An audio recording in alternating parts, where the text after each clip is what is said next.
Guys, আপনারা তো পান খান। এই সেই বরিশালের টর্কি পানের আড়ত। দেখুন পান কিভাবে প্যাকেট করছে। আপনারা দেখুন পান কিভাবে প্যাকেট করছে। দেখুন কি সুন্দর পানের আড়ত। আপনাদের আত্মীয় স্বজন, দাদা দাদি সবাই পান খায়, মা বাপ। আর সেই পান বেশিরভাগ পান বরিশাল থেকে যায়।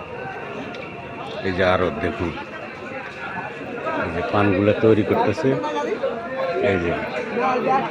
এই যে পান লোড হচ্ছে গাড়িতে, পান লোড হচ্ছে।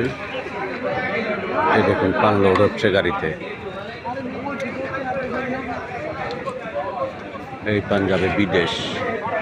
এখন যে পানটা উঠতেছে পানটা বিদেশ যাবে। এটা এয়ারপোর্ট যাবে, এয়ারপোর্ট থেকে বিমানে করে বিদেশ চলে যাবে। বিশাল পানের আড়ত।